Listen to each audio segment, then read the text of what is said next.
దేశ భద్రతకు సంబంధించిన అంశాలని శత్రువులు మన దగ్గర నుంచి పసిగట్టాలనుకుంటారు. వాళ్ళకున్నటువంటి సామదాన భేద దండోపాయాలు ప్రయోగిస్తారు.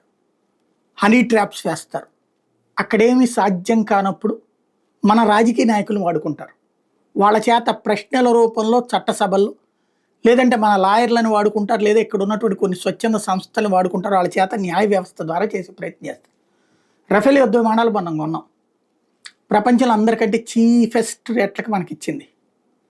ఫ్రాన్స్ ఈ విషయాన్ని అధికారికంగానే చెప్పింది, కానీ ఎంత రేట్ అన్నది చెప్పలేదు. ఎందుకంటే మనకిచ్చిన రేటుకి రేపు పొద్దున అడుగుతాడు కదా అవతలోడు కూడా. చెప్పద్దంది ఆ అగ్రిమెంట్లో ఉంది, చెప్పలేదు.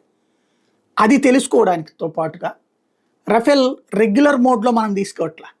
భారతీయ భౌగోళిక స్వరూపం, భారతీయ సరిహద్దు స్వరూపానికి అనుగుణంగా కొన్ని మార్పులు చెప్పాం. అవేంటి, దానికోసం కొంత డబ్బులు ఎక్స్ట్రా ఇస్తాం. అవేంటి అన్నటువంటిది తెలుసుకోవాలనుకున్నారు శత్రువులు. మనం చెప్పాం కాబట్టి కోర్టులో కేసు వేయించారు. ప్రజా ప్రయోజన వ్యాజ్యం, అట్లాగే పలు పార్టీల వాళ్ళు వ్యాజ్యం. ఇందులో కుంభకోణం జరిగిందని ఒక ఆరోపణ.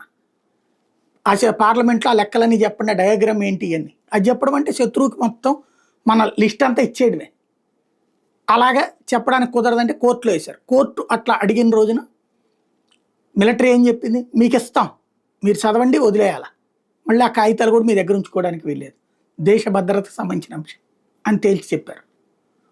కోర్టు అంగీకరించి అది చూసి అవినీతి ఏం జరగలేదు, G2G ఒప్పందం ప్లస్ ఆ డీటెయిల్స్ ఏమి బయటికి ఇవ్వం అని చెప్పేసి మీరే తీసుకెళ్ళిపోండి అని అక్కడ దాచిపెట్టడం కూడా పెట్టలేదు. ఎందుకంటే దాస్తే అది ఓపెన్ డాక్యుమెంట్ అవుతుంది. రేపు పొద్దున అందులో ఉన్న స్టాఫ్ని అడిగి ఎవడైనా తీసుకోవచ్చు, లేదా స్టాఫ్ని డబ్బులు ఇచ్చుకునైనా ఎవడైనా చూడొచ్చు. కాబట్టి ఆ కాగితాలు వెంటనే మిలిటరీకి వెనక్కి ఇచ్చేసి తద్వారా న్యాయ వ్యవస్థ జాగ్రత్త పడింది. ముందు అవతల శత్రువుల చేతిలో పావు కాబోయి ఇప్పుడు పెగాసెస్ ఇజ్రాయెల్కి సంబంధించిన సాఫ్ట్వేర్ కొన్నది కేంద్ర ప్రభుత్వం, కొన్ని రాష్ట్ర ప్రభుత్వాలు కూడా కొన్నాయి. సరే, అక్కడ రాజకీయాలు ఇవన్నీ చూసాం.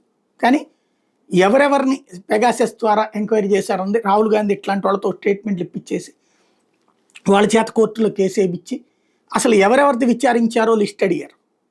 తద్వారా అది శత్రు దేశాలకి ఆ ఇన్ఫర్మేషన్ తెలుసుకునేటటువంటి వ్యవహారం. సీల్డ్ కవర్ నివేదిక ఇప్పుడు సుప్రీంకోర్టు ఏమని చెప్తూ, పెగాసెస్ ద్వారా విచారించే అధికారం ప్రభుత్వానికి ఉంది, ఆ వివరాలు బయట పెట్టాల్సిన అవసరం లేదు, మేము వరకు డిసైడ్ చూస్తాం, వదిలేస్తాం, బయటికి చెప్పాల్సిన అవసరం లేదు ఎవరెవరి అన్నది. కాకపోతే ప్రభుత్వమే చెక్ చేసుకోవాలి.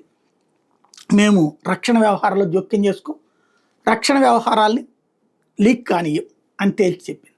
తద్వారా బాధ్యతాయుతంగా వ్యవహరించింది.